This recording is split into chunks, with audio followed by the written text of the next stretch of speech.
लेकिन वो क्या नहीं होने देंगे।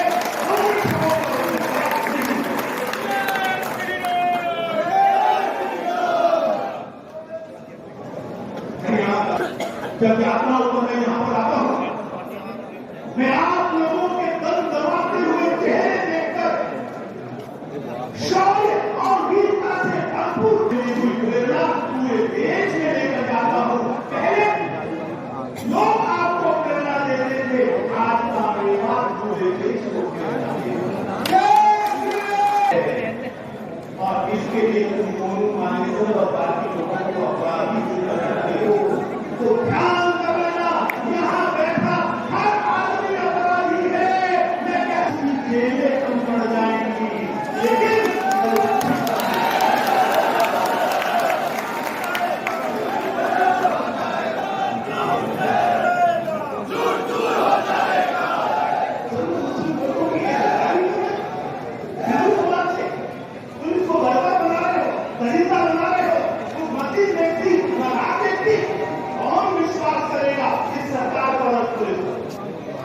वहां के लोग नहीं करते, दुखी है राजस्थान के लोग, तभी तो यहाँ पर आए। राजस्थान के लोगों का हृदय से आभारी हूं। वो हरियाणा के क्लब में शादी से मिलता है।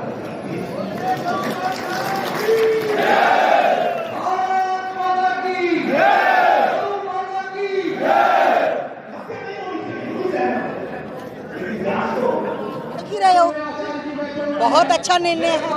हमारे बच्चों को जो निर्दोष फंसाने की साजिश कर रहे थे, बहुत जबरदस्त चांटा लगा ऐसे लोगों चाटुकारों के मुंह पर, और हमारे बच्चे बिल्कुल निर्दोष हैं।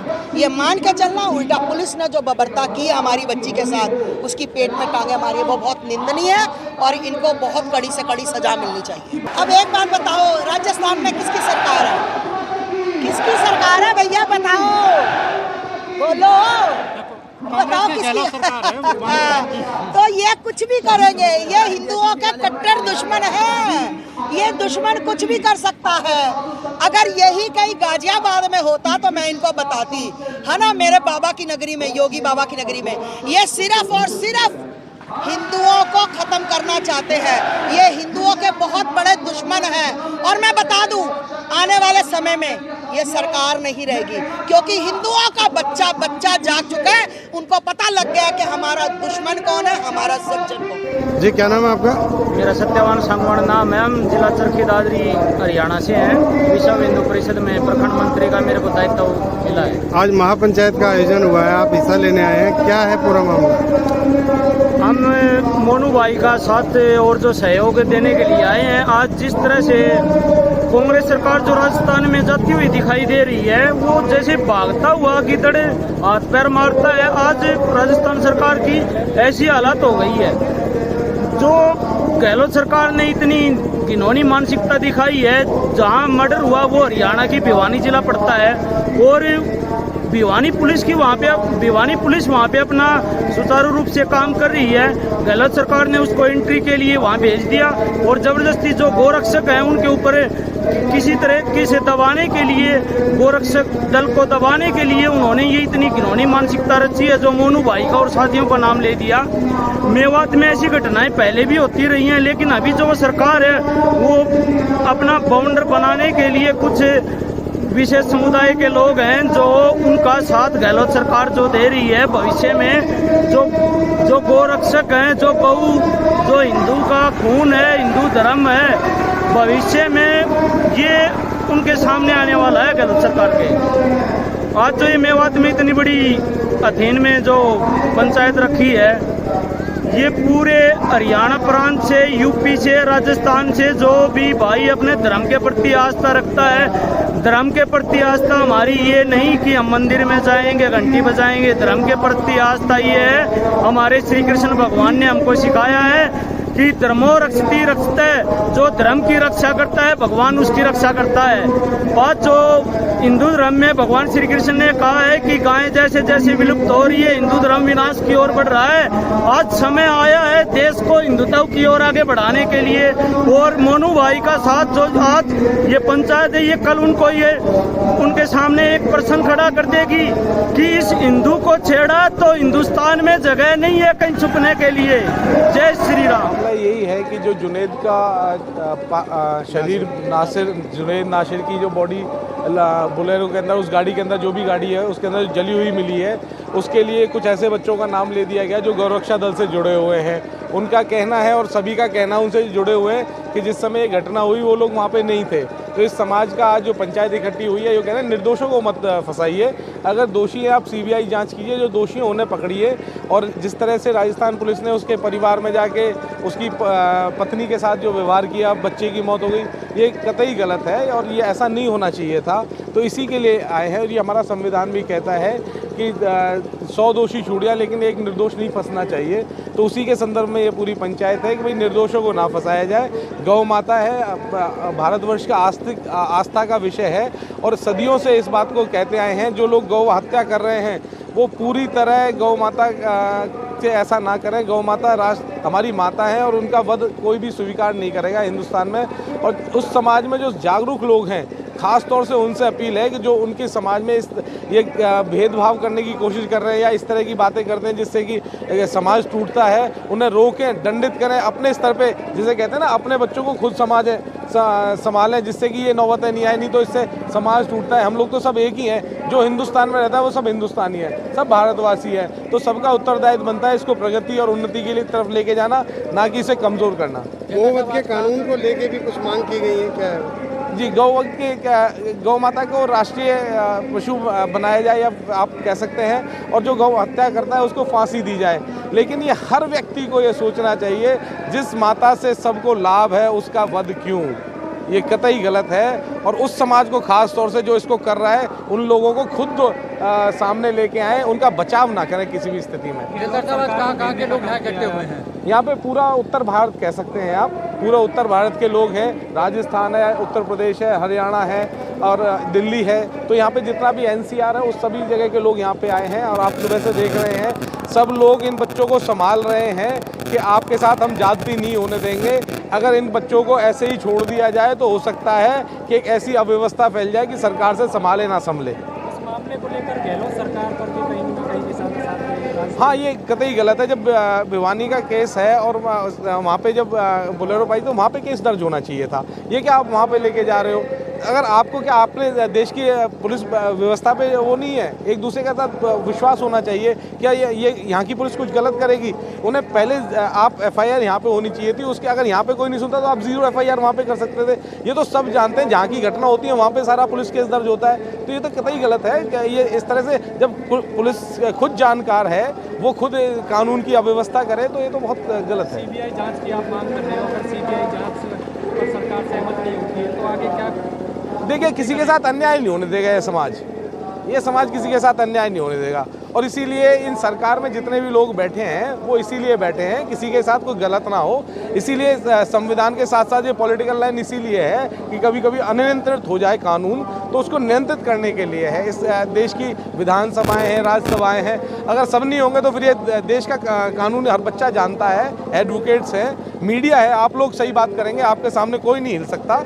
आप लोग जब सच की परत सामने रखेंगे तो ऐसे कैसे गुमराह किया जा सकता है? और समाज हमेशा सच्चाई के साथ होता है, किसी गलत आदमी के साथ। अध्यक्ष हैं, आपकी अध्यक्षता में आज ये पंचायत हुई, महापंचायत।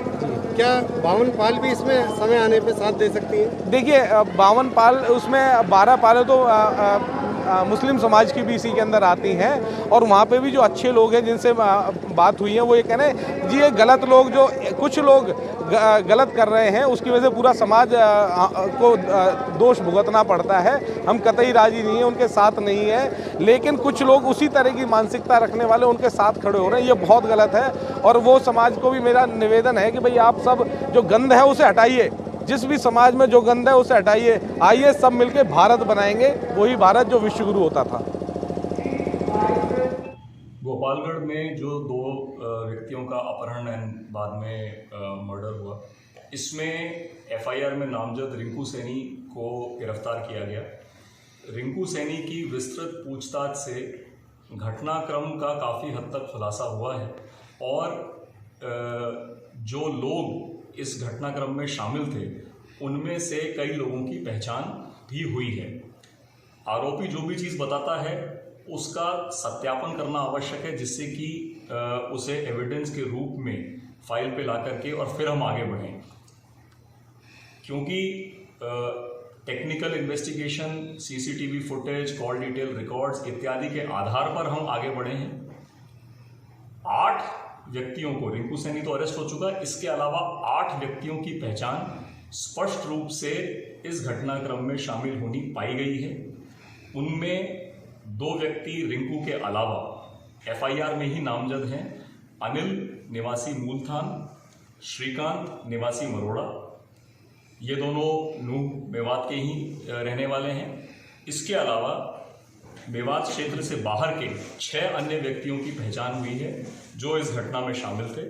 इसमें कालू जो कैथल का रहने वाला है, मोनू राणा जो पालूवास भिवानी का रहने वाला है, विकास आर्य जींद का रहने वाला है, शशिकांत मुनक करनाल का रहने वाला है और गोगी ये भी भिवानी का रहने वाला है।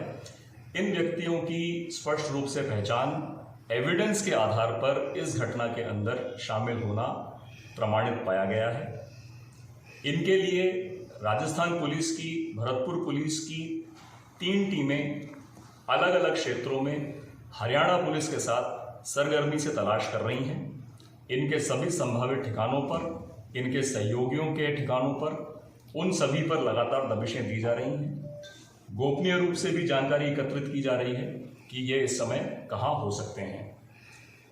अनुसंधान के दौरान जो हम एविडेंसेस को कनेक्ट कर रहे थे, तो उसके अंदर रिंकू की पूछताछ के आधार पर एक बहुत ही महत्वपूर्ण जो एविडेंस प्राप्त हुई वो थी वह वाहन जिसमें मारपीट करके इन दोनों व्यक्तियों को, जुनैद और नासिर को यहाँ से ले जाया गया। उसकी पहचान एक सफ़ेद स्कॉर्पियो वाहन के रूप में हुई। वह सफ़ेद स्कॉर्पियो वाहन, ये जो मैंने आपको नाम बताए, इन्हीं में से 2 व्यक्ति चला रहे थे। एक चला रहा था, एक बगल में बैठा था। उस वाहन का मूवमेंट टेक्निकल एविडेंसेस को कनेक्ट कर रहे थे, तो उसके अंदर रिंकू की पूछताछ के आधार पर एक बहुत ही महत्वपूर्ण जो एविडेंस प्राप्त हुई वो थी वह वाहन जिसमें मारपीट करके इन दोनों व्यक्तियों को, जुनैद और नासिर को यहाँ से ले जाया गया। उसकी पहचान एक सफ़ेद स्कॉर्पियो वाहन के रूप में हुई। वह सफ़ेद स्कॉर्पियो वाहन, ये जो मैंने आपको नाम बताए, इन्हीं में से 2 व्यक्ति चला रहे थे। एक चला रहा था, एक बगल में बैठा था। उस वाहन का मूवमेंट टेक्निकल एविडेंस से यहाँ से भिवानी तक जाना प्रमाणित हुआ, जींद तक जाना प्रमाणित हुआ और जो हमारी विशेष टीम हरियाणा में गई हुई थी उसने जींद में श्री सोमनाथ गौशाला है, वहाँ उसके परिसर से इस वाहन को बरामद भी कर लिया है। जैसा रिंकू ने बताया पूछताछ में, उसी प्रकार जब इस वाहन को जब्त किया, हरियाणा पुलिस के साथ, हरियाणा पुलिस की मौजूदगी में से जब्त किया, तो इसके सीटों पर खून लगा हुआ था, जो संभवतया दोनों मृतकों के से मारपीट का जो था वही खून है। उस एविडेंस को प्रिजर्व करने के लिए और उस एविडेंस को साइंटिफिक तरीके से कलेक्ट करने के लिए यहाँ से मोबाइल एफएसएल टीम विशेष निर्देश देकर के भेजी गई और हरियाणा पुलिस की कस्टडी में, हरियाणा पुलिस की मौजूदगी में वहीं पर उन एविडेंसेस को उस गाड़ी से जब्त किया गया। उसके बाद ही उस वाहन को वापस भरतपुर यहाँ लाया गया है। हमारा मानना है जो हड्डियाँ के सैंपल उस जले हुए वाहन से मिले थे, जो खून और अदर बायोलॉजिकल सैंपल्स इस बरामदशुदा स्कॉर्पियो से मिले हैं और हमने दोनों मृतक लापता युवकों के परिजनों के डीएनए सैंपल लिए हैं।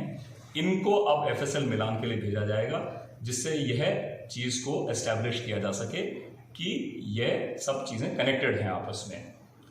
रिंकू ने जो बातें बताई हैं उसके आधार पर उन सब चीज़ों को टेक्निकली वेरीफाई करते हुए जिन लोगों की पहचान की गई है, इसके लिए लगातार हरियाणा पुलिस के कोऑर्डिनेशन से हम आगे बढ़ रहे हैं और हमें उम्मीद है कि बहुत ही जल्दी ये आरोपी गिरफ्तार किए जाएंगे और इनकी गिरफ्तारी के बाद जो अन्य व्यक्ति इसमें शामिल रहे हैं, अलग अलग स्टेज पर जिस जिस व्यक्ति का जितना रोल रहा है उसका और अधिक खुलासा शेष गिरफ्तारियों के बाद और बेहतर तरीके से हो पाएगा।